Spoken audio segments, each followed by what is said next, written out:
Ang kabutihan ay laging nasusuklian. Noong unang panahon sa Roma, may nakatirang isang alipin. Ang pangalan niya ay Androcles. Ang amo niya ay napakalupit. Binibigyan niya ng maraming trabaho ang alipin, gaya ng pagsisibak ng kahoy, pag-iigib ng tubig, at pagtatrabaho buong araw. Kung gumawa siya ng pagkakamali, ang amo niya ay pinurusahan siya ng napakabigat. Isang araw, pinarusahan siya sa isang maliit na pagkakamaling nagawa niya. Pinarusahan siya ng napakabigat hanggang sa siya ay napaiyak. At pagkatapos, saka siya tumakas. Ang amo niya ay walang ideya kung saan siya nagpunta.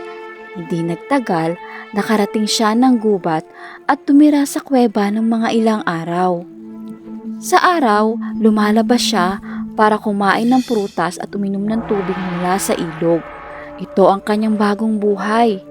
At ganito lumipas ang mga araw. Isang araw, lumabas siya ng kuweba para mamitas ng prutas. Pagkabalik niya sa kanyang kuweba, may nakita siya na kung ano roon. Doon, nakita niya na isa pala itong leon. Ang leon na yon ay mukhang nasaktan. Isang binti lang ang kayang gamitin. At mukha talagang namimilipit ito sa sobrang sakit. Nang titigan ng mabuting alipin, nakita niya na may tinik na nakabaon sa binti ng nakakaawang leon. Lumapit siya sa leon. Maingat niyang hinawakan ang binti ng leon. Dahan-dahan, hinugot niya ang tinik. Binalutan niya ito ng benda. Ngayon, maayos na ang pakiramdam ng leon. Pagkalipas ng 2 hanggang 3 araw, gumaling ang binti ng leon. At isang araw, umalis na ang leon sa kuweba. Nakaramdam ng saya si Andrew. Ilang araw pa ang lumipas at siya ay nabagot na, kaya napaisip siya kung ano ang gagawin niya at kung saan siya pupunta. Kaya, nagpasya siyang bumisita sa ibang lungsod. Kaya, iniwan niya ang kuweba at nakarating sa lungsod. Ngunit sinusundan siya ng kamalasan. Nung araw ding iyon, ang kanyang malupit na amo ay nagpunta rin sa lungsod na yon. At nakita niya si Andrew. Tumawag siya ng sundalo sa malapit upang siya ay arestuhin. Dinala ng mga sundalo si Andrew sa kulungan.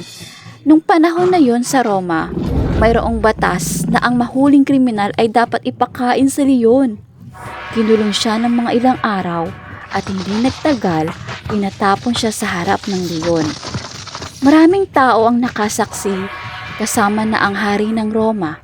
Pagkatapos, binuksan ang kulungan. At si Andrew ay mayroon lamang maliit na kutsilyo sa kanyang kamay para proteksyonan ang kanyang sarili laban sa leon. Nang makita ng leon si Andrew, umungal ito na napakalakas. Paatakihin na niya dapat si Andrew nang bilang napagtanto ng umuungal na leon na parang nakita na niya ang lalaking ito kung saan. Nang titigan niya ng mabuti, napagtanto niya na ito rin ang parehong lalaking tumulong sa kanya noon. Yumuko ang leon sa harap ni Andrew at simulang dilaan ang paa nito. Nagulat ang mga tao at namangha silang lahat, pati na rin ang hari. Ang totoo, pati si Andrew ay nagulat rin. Dahil sa halip na kainin siya nito, bakit dinidilaan ng leon ang kanyang paa? At nang titigan niyang mabuti, napagtanto ni Andrew na ito rin ang parehong leon na tinulungan niya noon. Ang hari ay gulong-gulo na. Ano ang dapat niyang gawin ngayon? Inutusan niya ang mga kawal na ibalik sa kulungan ng leon at dalhin ng alipin sa kanya. At dinala ng mga kawal ang alipin sa hari at tinanong niya ang alipin, paanong nangyari na hindi ka nilapa o pinatay ng leon? Pagkatapos, sinabi ni Andrew sa hari na ilang linggo na ang nakararaan, tinanggalan niya ng tinik ang paa ng leon at kaya dahil dun hindi siya pinatay ng leon. Tinanong siya ng hari, hindi ka ba natakot nung tinulungan mo ang leon? At sinabi ni Andrew, bakit ako matatakot? Ang leon na yon ay hindi malupit gaya ng dati kong amo. At matapos itong marinig, na antig ang puso ng hari at hinangaan si Andrew. Kaya, dineklara ng hari na mula ngayon, hindi na magiging alipin si Andrew ng kahit na sino man.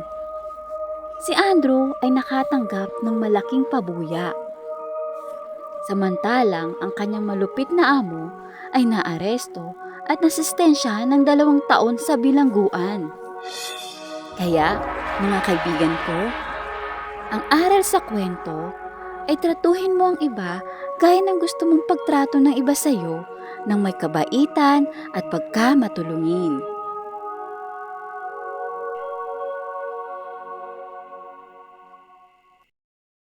Gustuhan niyo ba ang kwento mga bata? Magaling!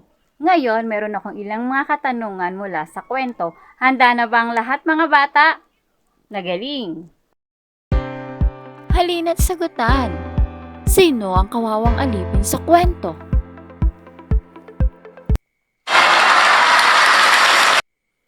Ano-ano ang mga trabahong binigay sa kanya ng malupit niyang amo?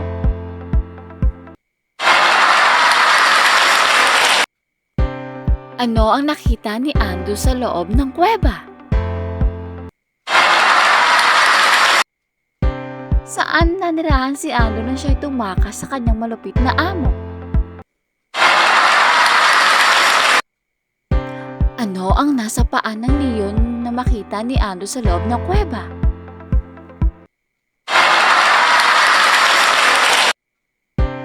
Ano ang naging bunga ng pagtulong ni Andrew sa leon noon sa kuweba? Salamat sa pakikinig. Hanggang sa muli. Paalam!